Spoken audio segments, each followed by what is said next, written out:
بسم الله الرحمن الرحیم.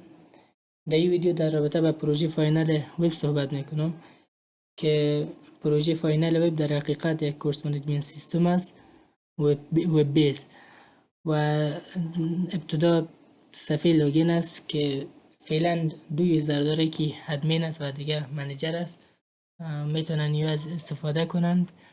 مثلا ادمین وقتی داخل میشه محتویاتی که میتونه ببینه و کارکردهایی که میتونه پیرامون از صحبت میکنیم. این صفحه داشبورد است که اینجا ماهانه اینکم به کورس نشان میده که یعنی ماهانه چقدر درآمد خالص و درآمد ناخالص داره، و همچنین بخش استودنت شاگرداست که لیست از شاگردا تمامش در اینجا وجود داره. میتونی به راحتی شاگردا رو مثلا سرچ کنی، به شکل ریال سرچ میکنه و کدام شاگرد جدید در کورس ثبت نام میکردیم اد استودنت میگوییم و شاگرد اضافه میکنیم که نام پدر ضروری است، دیگه مشخصاتشون میتونه و همچنان عکس هم میتونه داشته باشه. و هر شاگرد از خود یک پروفایل داره. در پروفایل شاگردا میتونن که اینجا در کورس شاگرد ثبت نام کنن و لیست کورسایی که فعلا ثبت نام است نشان میده.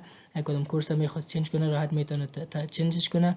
باز میتونه پیمنت های خود ببینه. اینجا لیست از پیمنت ها رو نشان میده و اگر باقی داری داشت یا ماهش پوره شده بود باید فیس تحویل کنه. نظر به فیس ماهانه فیس صندوق یعنی در باقی داریش نوشته میشه و باید پیمنت کنه. میک پیمنت میزنه. بعد اینجا قیمتی که میخواه که یا مو پیسه که اندازه که باید بتا 1200 است یا از دو کده میتونه پوینتر پرداخت کنه پرداخت میشه و اگه تخفیف هم برش داده میشد نوشته میشه، اگه داده نمیشد به حال خود باقی میمونه. و اگر در جریان از پیمنت کدام مسئله کدام بحث مثلا ایره ما 1200 هم برش تخفیف در نظر گرفته میشه، دیسکریپشنشون مثلا میتونیم بگوییم که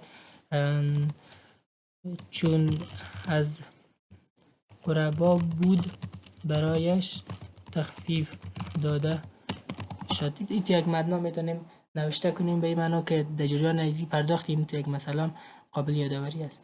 باز اینکلوس سالری یک مسئله است که مثلا میشه برای کسی پرداخت کنه کارت بتونه پرداختی کنه ولی که پیسهش در معاشات در نظر نگیره. و کتاب میخرید آپشن با کورس بوک انتخاب میکنه و کتاب میتونه انتخاب کنه. قیمتی که برش فروخته میشه نوشته میشه. بعد سابمیت میکنه، برش پیمنت صورت میگیره. وقتی پیمنت صورت گرفت این یک بل است برش چاپ میشه. وقتی پرینت گفته شد برش چاپ میشه. بعد از او دیگه مفاهیمی که داره خود کورس هست چه قسم منیج شوه و کورس اگه اضافه میکردیم صورت میگیم زودتر پیش بره. و اگر میخواستیم کورس ادیت کنیم یا میخواستیم ویو کنیم اینجا کورس نشان میده شاگرداش کیا هست، کیا پی کردین کیا نکردین. مثلا اینجا میوان باقی است و اگر میخواستی از کورس ریمووش کنی ریموو میشه، اگر لازم میخواستی میک پیمنت میشه برش. و اکسپورت تو اکسل اگر خواستی که از این ریپورت چاپ کنی اینجا کلیک میکنی باز به فایل اکسل برش ریپورت چاپ میکنه نشان میده و میتونی راحت تر چاپ کنی. مثلا این شاگردان در کورس ثبت نام هستن یا نیستن. دیگه بک میم و همچنان میتونی کورس دیلیت کنی. یا مثلا تایم بیس ریپورت است که نگیم که تایم 4 تا 5 تمام کورس ها را ریپورتشان چاپ کن. مثل چند لحظه پیش همین قسم یک فایل اکسل میسازه. در این فایل اکسل تمام کورس هایی که در اون تایم هستن او را مشخصاتشان نشان میده. دیگه در بخش تیچر اینجا استادا وجود دارن که استاد اگه اضافه میکردیم اگر استاد میدیدیم مشخصاتش و ای که در کدام کورس ها فعلا اساین است در اینجا میتونیم ببینیم. اگر کدام استاد دیلیت میکردیم راحت میشه دیلیت کنیم. و در بخش پیمنت هم تمام پیمنت هایی که صورت گرفته است او را لیست میکنه. کدام پیمنت خاص از کدام شخص از کورس مثلا میگیم کورس ها را DL32 آیدیش است. بخوایم که پیمنت های DL دریافت چیز نشان بدیم اولی را کورس آیدی میمانیم 32 نشان میکنیم. بعد از او از تمام کسایی که در کورس ثبت نام کردین وارد امی پرداخت کردین پرداختیار را نشان میده. و استودنت که مانیم اگر آیدی نشته کردیم به اساس آیدی شاگرد سرچ کنه و یه دیسکاونت ما کلیک کردیم و دیسکاونت هایی که صورت گرفته است ما را کلش لیست میکنه.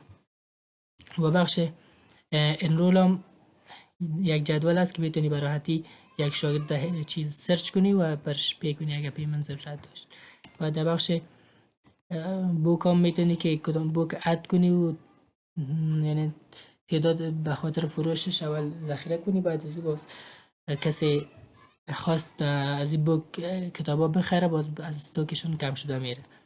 و اینجا هم لیست کتابایی که فروخته شده است نشان میده، اگر در تاریخ مشخص خاصی نشان میده و تمام کتابایی که فروخته شده است قیمتش چقدر شده است. اگر امروز چون کتاب فروخته نشده است صفر است امروز نشان میده. و سلیر پیمنت از مربوط اساتید میشه، میتونه فیصدی ماشن به اساس فیصدی باشه یا به اساس فیکس باشه. اگه فیصدی باشه فیصدیش نشان میده. باز هرگاهی که میخواستیم میره ماش بدیم در پروسس البته کار ادمین انجام داده میره. میتونه اینجا چون پرداختایی که شده است 30% که این ماشش میشه 30%ش محاسبه شده است سقه شده است با وقتی کانفرم بگی برش اینمی ماش داده میشه.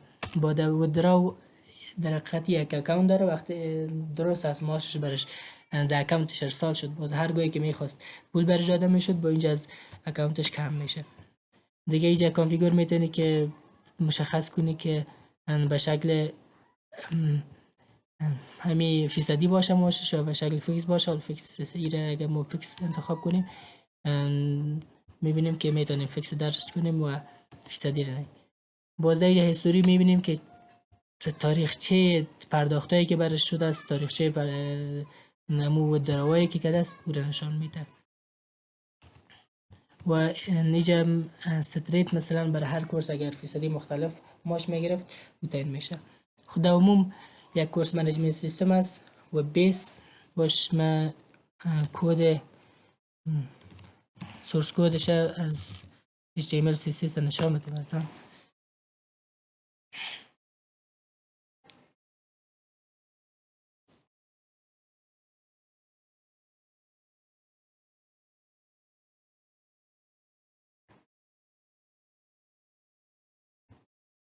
این کودای بکندش هست و کودای فرانتندش شامل استاتیک فایل ها میشه که فایل های CSS و فایل های جاوا اسکریپت. این فایل CSS از بخش لوگینش هست و دیگه مثلا در